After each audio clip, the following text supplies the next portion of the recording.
হঠাৎ গো গো শব্দ, প্লেন যাচ্ছে প্লেন যাচ্ছে। বাড়ির ছোট ছোট ছেলেমেয়েরা কোথাও যেন উৎসাহের সাথে দৌড়ে ছাদে যায় সে প্লেন দেখার জন্য। বাদ যায় না কিন্তু বাড়ির বড়রাও। আর কোথাও যেন সকল উৎসাহ উদ্দীপনা মিলিয়ে তারা সকলে মিলে বলে ওঠেন, ওই যে ওই যে। তো এরকম ঘটনা আমাদের সকলের জীবনে কখনো না কখনো কিন্তু ঘটেছে। যদি আমি কলকাতাবাসী মানুষের কথা ধরি, দিল্লি, শিলিগুড়ি, তাদের কাছে কিন্তু প্লেন এখনো হাতের মুঠোয়। কিন্তু স্বাধীনতার এত বছর পরেও যদি মালদাবাসী মানুষের কাছে কথা ধরি, তাহলে কিন্তু দেখা যাবে এখনো কিন্তু এই যে স্বপ্নের এই যে উড়ান, তা কিন্তু এখনো অধরাই রয়েছে। তো বারবার চেষ্টা করেও মালদা তথা গৌরবঙ্গবাসীর এই যে স্বপ্ন কোথাও যেন বাস্তবায়নের রূপে কিন্তু পরিণত হতে পারেনি। ভোট আসে, ভোট যায়, কিন্তু ঠিক ভোট আসার আগে এই যে স্বপ্নের এই যে উড়ান, এই যে একটা মালদাবাসীর যে একটা পুরোপুরি যে এই বিষয়ের প্রতি যে একটা ঝোঁক বা আগ্রহ বিমান পরিষেবা নিয়ে, কোথাও সেটা নেতা নেত্রী মন্ত্রীদের কথা থেকে বা তাদের সুরে কোথাও যেন সেটা স্পষ্ট হয়, আবার কোথাও সময়ের সঙ্গে সঙ্গে তার দ্রুত গতিতে সে প্রতিশ্রুতিও কোথাও যেন মিলিয়ে যায়। আজকে আপনারা ভাবছেন তো কোন বিষয় নিয়ে কথা বলবো, একদম ঠিকই ভেবেছেন। আজকে আমরা কথা বলবো বিমান পরিষেবা নিয়ে। আজকে এই আলোচনার বিষয়ে আমাদের সাথে আমাদের স্টুডিওতে উপস্থিত রয়েছেন Malda merchant chamber of commerce and ইন্ডাস্ট্রির সভাপতি উজ্জ্বল শাহ মহাশয়। আপনাকে অসংখ্য ধন্যবাদ দাদা আমাদের সবার মালদা সংবাদের পর্দায়। দাদা, আজকে যে বিষয় নিয়ে কথা বলবো সেটা হচ্ছে বিমান পরিষেবা। আপনারা বিমান পরিষেবা নিয়ে দাবি করছেন, এই ভোট আসার আগে কোথাও যেন এই বিমান পরিষেবার ব্যাপারটা কোথাও মানুষকে একটাকে মানে কি বলবো, মানুষের মনে একটা চারা দিয়ে ওঠে এই বিমান পরিষেবার ব্যাপারটা নিয়ে। কোথাও সে জায়গাটা আমরাও দেখছি যে আপনারাও সে দাবিটা করছেন। দাদা, আপনি কি বলবেন? সত্যিকার অর্থে আপনার এই কথার সঙ্গে প্রথমেই সহমত পোষণ করছি যে ভোট আসলেই এলাকার উন্নয়ন কিংবা এলাকার যে সমস্ত প্রকল্পগুলো আটকে আছে কিংবা নতুন প্রকল্প সেগুলো নিয়ে আলোচনার বিষয়বস্তু হয়ে ওঠে। কিন্তু আমরা trade commerce and industry fraternity থেকে শুরু থেকেই আমাদের জেলার আমাদের এক্সিস্টিং যে উড়ান পরিষেবা এটা চালু করার জন্য আমরা দাবি করে আসছি এবং এই দাবি আমাদের দীর্ঘদিনে। এবছরও আমাদের কেন্দ্রীয় বাজেটের প্রাক্কালে আমাদের দেশের মাননীয় প্রধানমন্ত্রী এবং আমাদের দেশের অর্থমন্ত্রীর কাছে আমরা লিখিতভাবে আবেদন করেছিলাম। মূলত আমাদের মালদা জেলার এয়ারপোর্ট ৮০ দশকের শেষ এখানে বায়ুদূত চলতো এবং তখনকার প্রেক্ষাপট একরকম ছিল, আজকে কিন্তু অনেকটা বদলেছে। মাঝখানে আমাদের পশ্চিমবঙ্গ সরকারের পক্ষ থেকে মাননীয় মুখ্যমন্ত্রী এখানে হেলিকপ্টার পরিষেবারও দেওয়ার জন্য একটা উদ্যোগ গ্রহণ করেছিলেন এবং সেটা শুরুও হয়েছিল।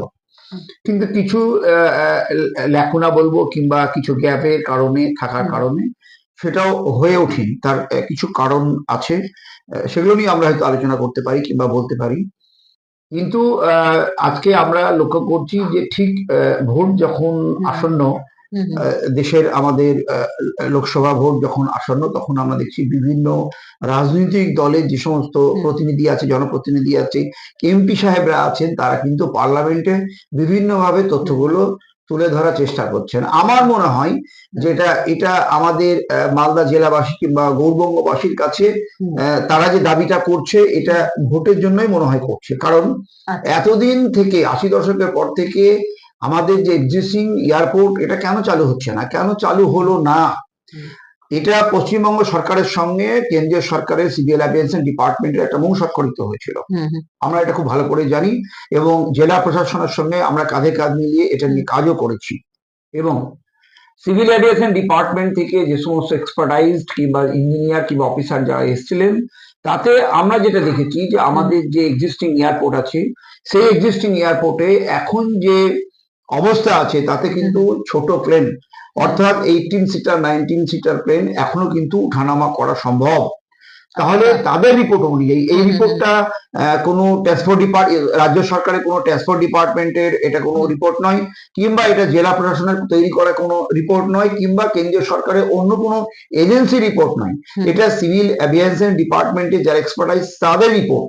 এবং সেই রিপোর্টকে তড়িঘড়ি করে আমরা সেখানে সহমত পোষণ করেছিলাম এবং আমাদের মালদার মানুষের কথা ভেবে, আমাদের এখানকার ইন্ডাস্ট্রির কথা ভেবে আমাদের ডিস্ট্রিক্ট অ্যাডমিনিস্ট্রেশনের পক্ষ থেকে এই দাবি এবং সিভিল এভিয়েশন যে রিপোর্ট সেটা জয়েন্টলি রাজ্য সরকার ট্রান্সপোর্ট ডিপার্টমেন্ট হয়ে কিন্তু হুম।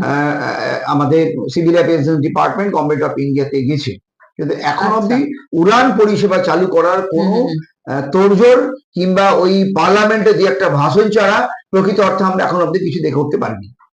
আমরা কথা বলছি আজকের এই বিমান পরিষেবা নিয়ে, যে আপনারা সকলেই জানেন যে এই যে প্রতিশ্রুতির কথা যখনই ওঠে, যদি একটু মানে পিছিয়ে যায়, তাহলে গনি খান থেকে শুরু করে বুদ্ধদেব ভট্টাচার্য থেকে শুরু করে আমাদের মুখ্যমন্ত্রী মমতা ব্যানার্জি থেকে শুরু করে সকলেরই প্রতিশ্রুতি কিন্তু বয়ে গেছে, কিন্তু সে হাওয়ায় জাহাজ দেখার জন্য কোথাও যেন এখনো কাউকে না কাউকে ছাদে কিন্তু একটু উঠে যায়, সকলের একটা আগ্রহের জায়গা থেকে। তো দাদা, আবারও আপনার কাছে ফিরে আসবো। এই যে আপনি এত শত তথ্য তুলে ধরলেন, তো এই যে কি মনে হয় যে কোথাও কি এই যে পরিকাঠামোগত অভাবটা এটা আগে সারানো উচিত, না সম্পূর্ণটা একটা সদিচ্ছার অভাব রয়েছে, সেই কারণে মৌ স্বাক্ষর হবার পরও কোথাও এত এক্সপার্টদের ইয়ে দেওয়ার পরেও, রেজাল্ট দেওয়ার পরেও এখনো আটকে রয়েছে কেন? সত্যিকার অর্থে যদি আমরা বলতে চাই, হুম। তাহলে আমরা যা বুঝেছি হুম। কিংবা আমরা যা লক্ষ্য করেছি, উপলব্ধ করছি, হুম। তাতে কিন্তু সদিচ্ছারই অভাব আছে। এই আচ্ছা। কারণে সদিচ্ছার অভাব আছে আমরা বলবো যে এটা মৌস্বাক্ষর হয়েছিল হুম। স্টেট গভর্নমেন্ট এবং সেন্ট্রাল গভর্নমেন্ট ফেডারেল স্ট্রাকচার মেনে একটা মৌস্বাক্ষর হয়েছিল, হুম। এবং এই মৌস্বাক্ষর হওয়ার পর থেকে এটা মূলত দায়িত্ব নিয়েছিল ট্রান্সপোর্ট ডিপার্টমেন্ট, এবং আচ্ছা। ট্রান্সপোর্ট ডিপার্টমেন্টের হয়ে আমাদের ডিস্ট্রিক্ট অ্যাডমিনিস্ট্রেশনের পক্ষ থেকে সেই জরাজীর্ণ এয়ারপোর্টকে আবারও কিন্তু সজীব করে তোলার জন্য অনেক কাজ হয়েছে, হুম। এবং সেখানে যে ল্যান্ডিং করবে, হুম। এখন যে উঁচু উঁচু বিল্ডিং হয়েছে সেই হুম। হুম। বিল্ডিং এর পরিমাপকে ভেবেচিন্তে সেই এয়ারপোর্টে যে ল্যান্ডিং স্পেস হুম। সেটাকে এক্সটেনশন করা, হুম। সেটাকে সরিয়ে নিয়ে যাওয়া, সমস্ত কিছু পরিকাঠামো কিন্তু এখন এই মুহূর্তে রেডি, এবং এই আচ্ছা। ইনফ্রাস্ট্রাকচার রেডি হওয়ার কারণেই কিন্তু সিভিল এভিয়েশন ডিপার্টমেন্টের যারা এক্সপার্টাইজ তাদের ওপিনিয়ন, তারা যে রিপোর্ট, সেই রিপোর্ট কিন্তু বলছে যে এখনো ছোট প্লেন, এই অবস্থাতে এখন ছোট প্লেন চলাফেরা উঠানামা করতে পারে। তাহলে যদি সদিচ্ছা থাকে, তাহলে আমার যদি প্যাসেঞ্জার হুম। বেড়ে যায়, তাহলে একটা হুম। প্লেনের বদলে দুটো চলতে পারে, দুটো প্লেনের বদলে চারটে চলতে পারে, হুম। হুম। কিন্তু এটা অবশ্যই সদিচ্ছার যথেষ্ট অভাব আছে, এবং এখন এই মুহূর্তে ছোট প্লেন চালানোর জন্য পরিকাঠামোর কোনো অভাব নেই। এবং একথা বলতে পারি যে অনেক সময় অনেক ক্ষেত্রে আমরা অনেকে বলে যে এটা হুম। এখন হুম। ভাইবল কিনা। হুম। আমরা Malda merchant chamber of commerce and ইন্ডাস্ট্রির পক্ষ থেকে হুম। দায়িত্ব নিয়ে বলতে পারি হুম। যে এখানে এখন উড়ান পরিষেবা যদি চালু হয়, হুম।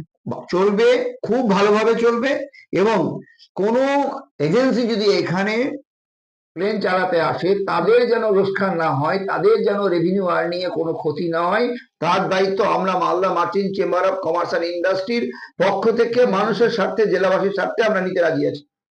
আবার আপনার কাছে যাব, যে আপনি বারবার করে বলছেন যে ভাইবেল, এই যে বারবার করে বলছেন কথাটা, তো এটা কেন?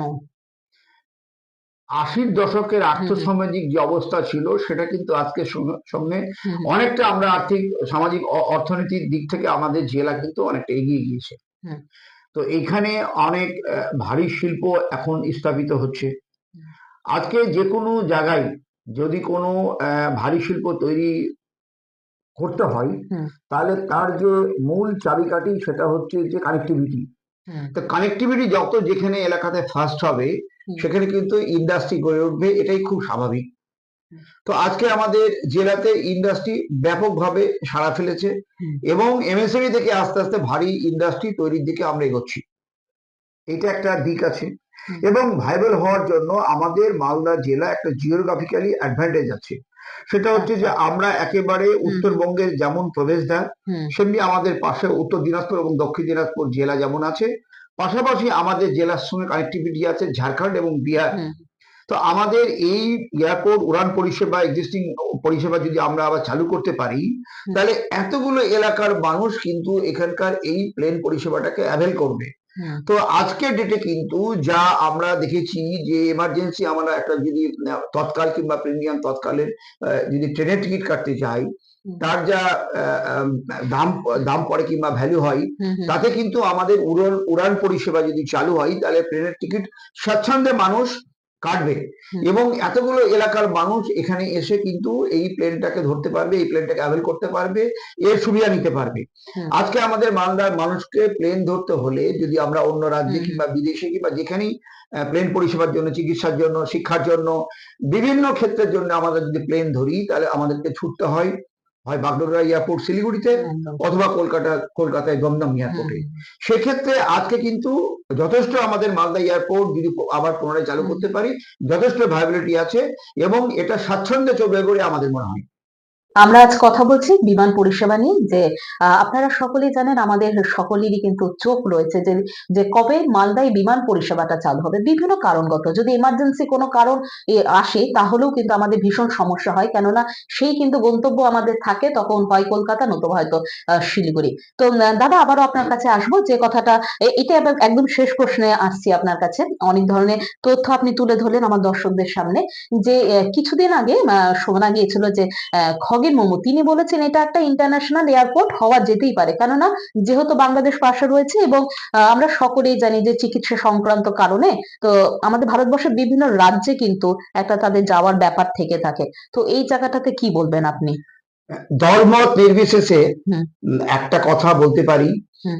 যে এমপি সাহেব পার্লামেন্টে যে দাবি করেছেন তার সঙ্গে আমরা সহমত পোষণ করছি এই হুম। কারণেই যে এটা অবভিয়াসলি ইন্টারন্যাশনাল এয়ারপোর্ট হিসাবে এটাকে আমরা ধরতে পারি কিংবা এটাকে ইন্ট্রোডিউস হুম। করতে পারি এই কারণেই যে আমরা আবার সে আসছি যে আমাদের মালদা জেলার এখানে ইন্টারন্যাশনাল বর্ডার আছে এবং আমাদের পাশের জেলাও কিন্তু খুব কাছাকাছি 1.5 ঘন্টার পথ সেখানে ইন্টারন্যাশনাল বর্ডার আছে। তো এখানে আমাদের নেবারিং ঢাকা থেকে প্রচুর মানুষ তারা এখানে আসে হুম। চিকিৎসা পরিষেবা নেওয়ার জন্য এবং এই চিকিৎসা পরিষেবা নেওয়ার জন্য তারা যেমন উত্তর ভারতের বিভিন্ন নামি দামি হুম। হাসপাতালগুলো তারা এই প্লেনে চড়ার জন্য যায় এবং সেই সঙ্গে আমাদের কলকাতাও তারা যায়। তাহলে যদি আমরা এই যে এয়ারপোর্টটাকে চালু করতে পারি তাহলে কিন্তু এটা ইন্টারন্যাশনাল এয়ারপোর্ট হিসাবে এই কারণেই চলবে, খুব ভালো চলবে যে অনেক কিন্তু যারা বাংলাদেশ সিটিজেন আছে তারা আমাদের এখানে এসে মালদাতে এসে তারা চিকিৎসার জন্য এবং ইন্টারন্যাশনাল ট্রেডের জন্য এই সমস্ত কারণে তারা এখানে এসে এই আমাদের মালদা জেলার এয়ারপোর্ট ব্যবহার করতে পারবে এবং অবভিয়াসলি আমরা সহমত পোষণ করছি যে এই মালদার উড়ান পরিষেবাটাকে আমরা ইন্টারন্যাশনাল এয়ারপোর্ট হিসাবে আমরা রূপ দিতে পারবো।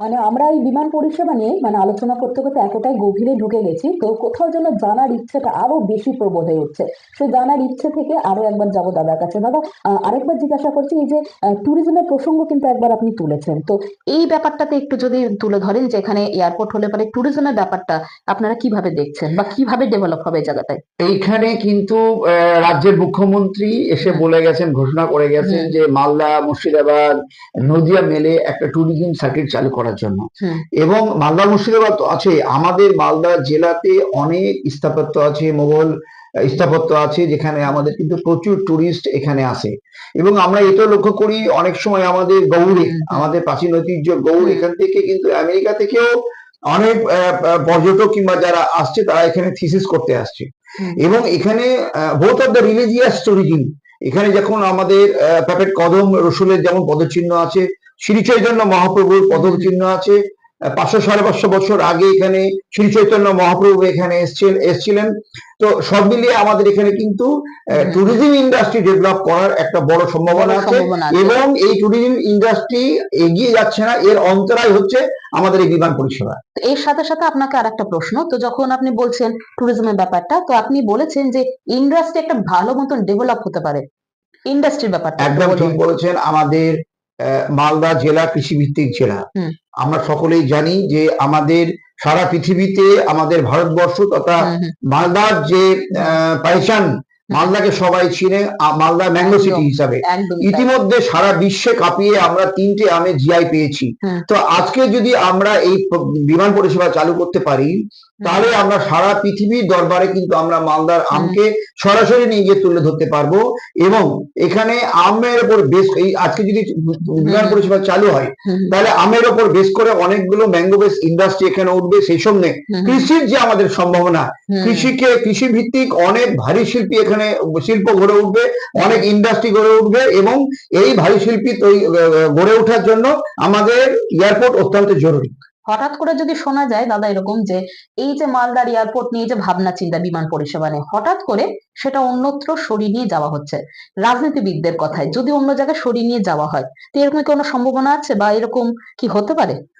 আমরা এটা কখনো কখনো জানি না, এটা হুম রাজনীতির কারণে হোক কিংবা হুম অন্য কোনো কারণে হোক কিংবা আরো কোনো হুম ভাইবিলিটির জন্য হোক কিংবা এয়ারপোর্টের ভালোর জন্য হোক, হুম কখনো কখনো কোনো কোনো ক্ষেত্রে আমরা এটা পরিলক্ষিত করি যে হুম প্লেন আমাদের যে এক্সিস্টিং এয়ারপোর্ট আছে এটাকে শিফটিং করার জন্য। হুম অ্যাকচুয়ালি আমাদের কোনো এতে কোনো আপত্তি নেই, কিন্তু হুম প্রশ্নটা অন্য জায়গাতে। হুম হুম নতুন একটা এয়ারপোর্ট যদি করা যায় আজকের ডেটে, যার যা নিয়ম কানুন আছে, যতগুলো জমি দরকার, হুম যত হুম হুম বিস্তর এখানে ল্যান্ড হুম রিকুইজিশন হুম হুম অ্যাকুইজিশন করতে হবে, তার পরিবেশ পরিস্থিতি কি আদৌ আমাদের আছে?